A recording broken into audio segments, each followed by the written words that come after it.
Saya ke Bang Habib. Bang Habib, kalau untuk susunan kabinet sendiri sebenarnya sudah dibicarakan sudah sejauh apa di internal Prabowo dan juga Gibran, dan siapa saja yang kemudian dilibatkan?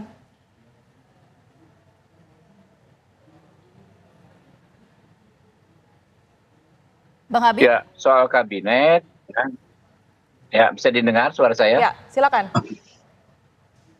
Ya, soal kabinet tentu kan kalau baru dibahas awal-awal ya wajar ya, karena kan ini kan masih ada waktu ya sekitar 5 bulan lebih sampai dengan pelantikan Pak Prabowo sebagai presiden definitif ya. Dengan ketum-ketum partai koalisi Indonesia Maju tentu sedikit banyak sudah mulai dibahas, tetapi finalisasinya masih jauh.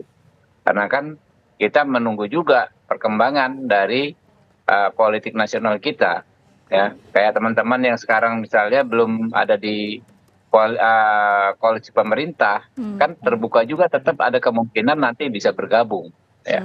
Karena itu format kabinet, susunan kabinet, termasuk list namanya, itu pasti belum dibahas ya selesai ya. Karena kan walaupun itu domain Pak Prabowo yang nanti meminta pendapat para ketua-ketua umum partai politik, tapi logika saya belum dibahas detail. Karena kan teman-teman yang akan bergabung ini kan partai politik apa saja. Nah, itu yang masih kita tunggu. Oke. Kami paham dinamika di masing-masing partai, apalagi misalnya PDIP kan partai besar. Pasti memang ada banyak pendapat yang perlu dikristalisasi oleh sahabat-sahabat kami tersebut. Ya, kita tunggu saja. Kita waktunya cukup leluasa ya. Kita nggak terburu-buru sebetulnya. Oke, Bang Habib, tapi begini, ini kan masih menunggu ya sikap dari PDI Perjuangan dan juga PKS ya. Ini kita berandai-andai yang sedang komunikasi ini kan misalnya teman-teman Nasdem kemudian PKB. Kalau kita melihat hitung-hitungan kami berdua, Bang Habib, kalau teman-teman Nasdem PKB bergabung ini kan komposisinya ada 71%, kurang lebih lah 71%. Ini kan artinya gemuk sekali ya. Untuk bisa mengakomodir ini apakah akan ada penambahan nomenklatur kementerian? Kalau sekarang kan 34 ya Bang Habib ya. Apakah akan lebih dari 34? Memungkinkan itu terjadi nggak Bang Habib?